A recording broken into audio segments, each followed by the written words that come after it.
Now that we've got our onions that have a little bit of translucency to them, as well as all of our seasonings are in, now it's time to put our roux together. So we're just going to drop in a stick of butter and let that start melting.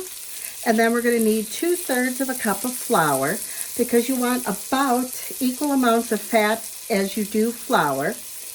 And because I did my bacon in the oven rather than crisping up my bacon in the pot that I was going to cook everything in, I could have used all of my drippings from my bacon to do my roux, but I opted not to do it that way, so I'm going to go ahead and use butter for this particular roux. So as that's melting, I'm going to go ahead and scoop out my first 1/3 cup of flour.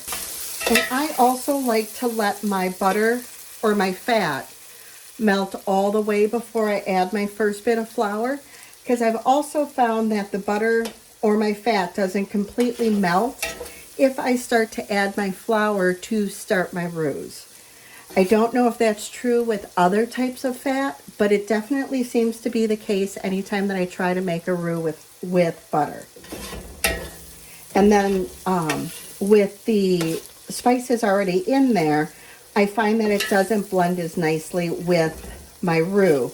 And I always like to try to remember to add all my seasoning and spices before I start my roux. That doesn't necessarily always happen, but it's something I try to remember to do beforehand, which is why I always like to try to do my seasonings with my onions. And now that that butter is gone, I'm going to add my first 1/3 cup of flour.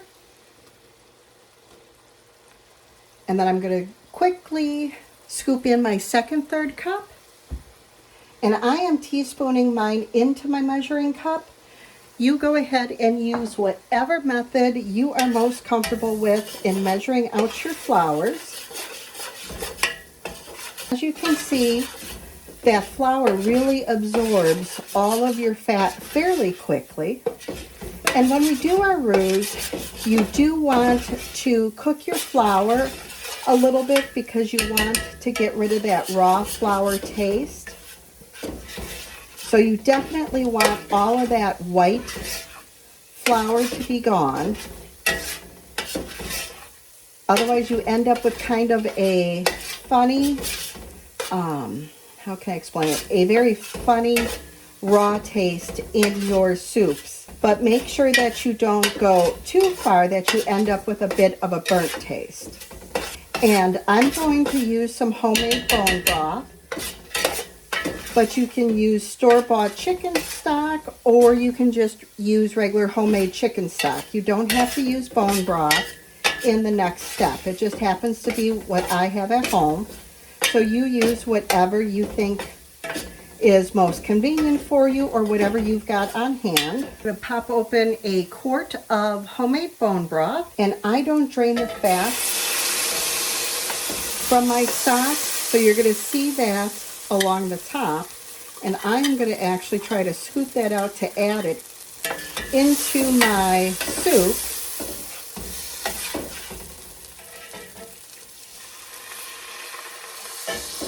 And you want to add a little bit at a time to make sure that your soup is going to stay nice and creamy, so that you don't end up with a lumpy mess.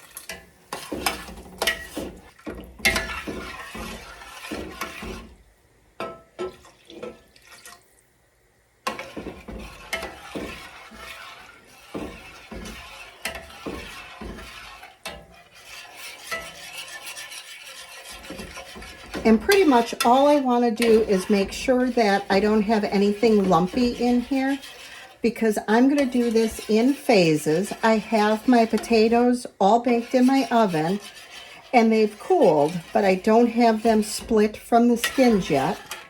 So I am just going to make sure that this is smooth, and then I'm going to remove it from my heat.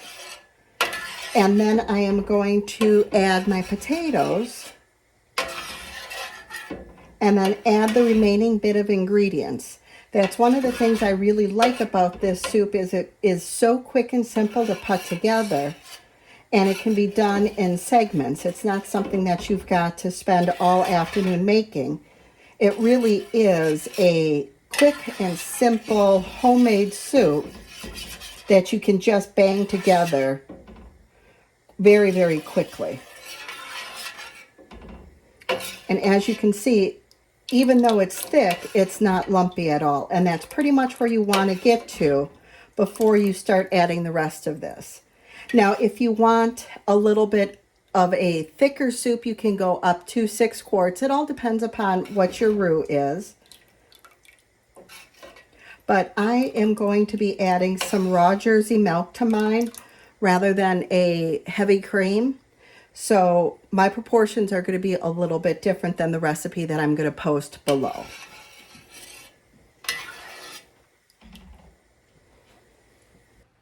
Now we are on to the very last bits of this loaded baked potato soup, which is one of my very favorite soups to put together on a weeknight, just because it is so amazingly simple to do. All we've got to do is just put in our baked potatoes, and that's pretty much the only prep that you have to do for this is baking off your potatoes, and if you choose to pre-do your bacon. And what I did is I just threw my potatoes in my oven at 400 for about an hour, and then I let them cool in the oven because I find that it's easier to go ahead and peel them. Or another extremely fast option, if you don't want to have to do that, is the herb potatoes that we canned up earlier together. You could go ahead and open that, drain them, and pop those in here as well, and then you wouldn't even have to deal with that.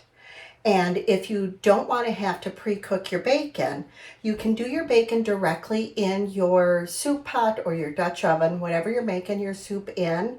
Then make your roux with your bacon drippings, and then that way you wouldn't have to make your bacon ahead of time either. So that makes it even quicker. And I've already got most of my bacon already in, or I'm sorry, not my bacon, duh. I've got my potatoes already in here. And as you can see, this is an extremely thick and hearty baked potato soup. So we're going to put just the last half of our potato in. And I'm using Yukon Gold, so you can either scoop out the potato from the skins, and I've scrubbed my skins before I bake them off. Or sometimes what I will do is go ahead and just cut these up into small bite-sized chunks and just drop them into my soup. It's totally up to you what you would like to do. You don't have to use Yukon Gold. You can use russets, you can use fingerlings, you can use whatever you have on hand. The only thing I probably wouldn't use is some of the little purple potatoes. They're really cool, but I think that might give you kind of a funky look to your soup. They taste really good, but with all the different colors and everything that we've got going on, because the soup does have a little bit of a brown tone by the time we're done, and the purple doesn't stay purple. The purple cooks down into a little bit of an odd brown to begin with. I don't know if that would give you a really pleasant color. So I've got the last bit of that potato in here, and I'm just going to give it a little bit of a stir to incorporate everything. And for the cream section of it, you could use heavy cream, you could use half and half. I've got my whole Jersey milk. So as we know, Jerseys give us a whole lot of cream to begin with, and I'm going to use about 3.5 cups for the quantity that I've got in here. And then I'm going to add some sour cream because it is a loaded baked potato style soup. You could also go ahead and add a little bit of cream cheese if you like. It's whatever you like in your loaded baked potato soup. Or if you prefer not to have dairy, you can just go ahead and add a bit more stock or bone broth or what have you. And that will go ahead and loosen this up quite a bit and give you a bit more volume.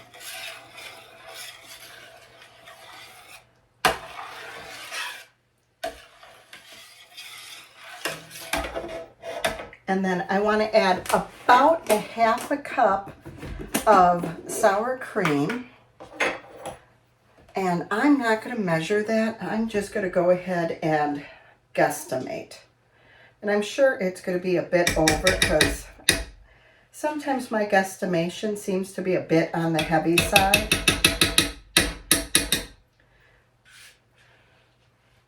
So we're going to call that a very generous half cup. There you go. And I'm going to quick give that a little bit of a stir to try to incorporate that a little bit before I put it back on the stove. Oh, shit. And then I have taken our bacon that we baked off in the oven, and I've crumbled it up. And in my soups, I like kind of a crispy bacon. So that is what I have cooked it to. And I did, I believe, 8 or 10 pieces. And if you want, you can leave a little bit out to garnish your bowls. But because I'm going to have quite a lot left over, I'm going to put some of this leftover soup for our freezer later. So I want all of that in here. About a cup of cheese.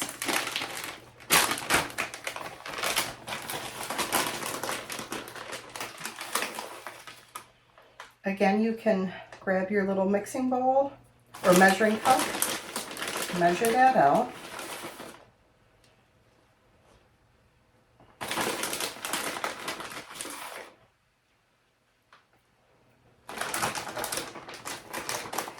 And this soup also is quite nice with a little bit of heat because it can get a little bit rich and heavy.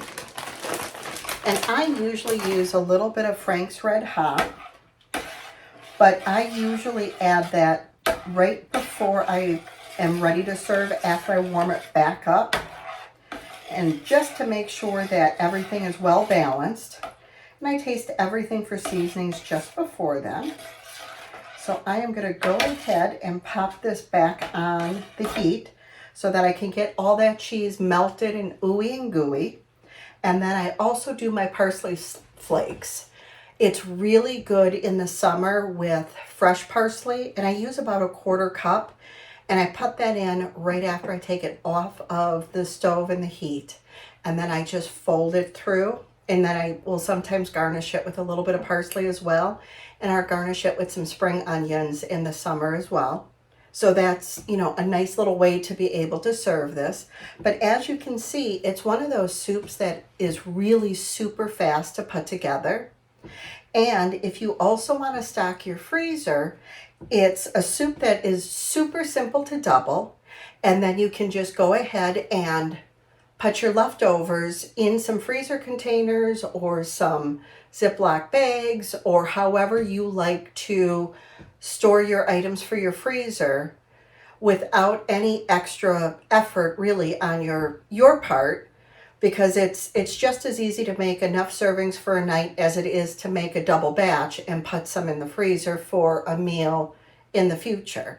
I know for me, my knee is not ready to do an afternoon of, you know, let's just make 20 different meals to throw in my freezer for the future. There's no way my knee can put up with that kind of effort at this point in time.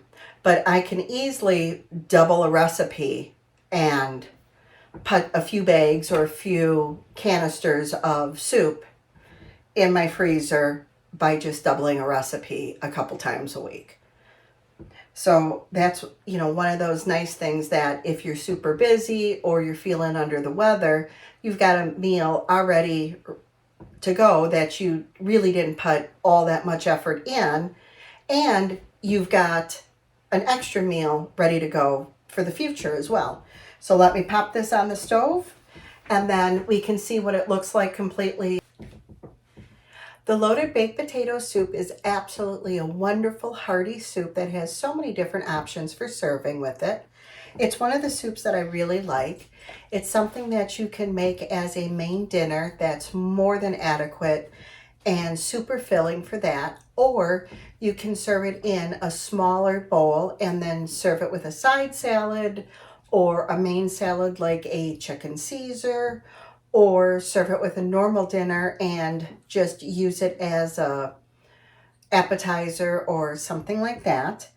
And we've already finished dinner, and now I'm going to dish all of this up so that I can get it ready for my freezer. And I am putting them in some new freezer containers that I have picked up. And what I decided to go with is some BPA free freezer containers that I can use in both the microwave, the dishwasher, and the freezer. So I'm hoping that they're going to be quite versatile for me. I was thinking of going with the 32 ounce, thinking that that would be a really good size. But then the more that I thought about it, if I'm going to do something that's, kind of thick and creamy and heavy, a 32 ounce serving is going to be really, really large.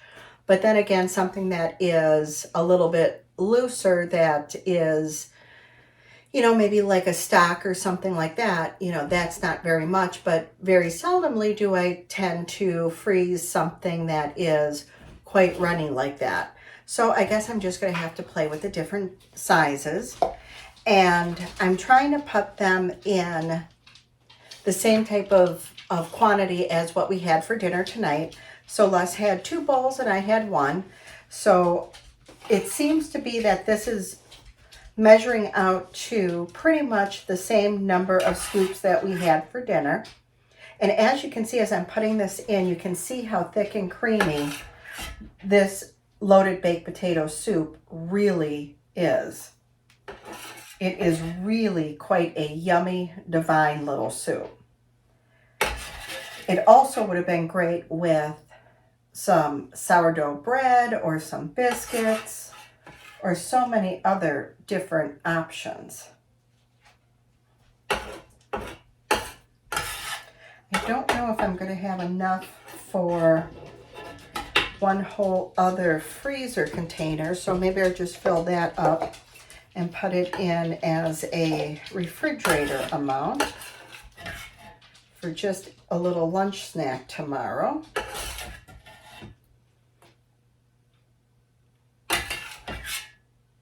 I'd really like to know, if you guys make this, what you all think of it.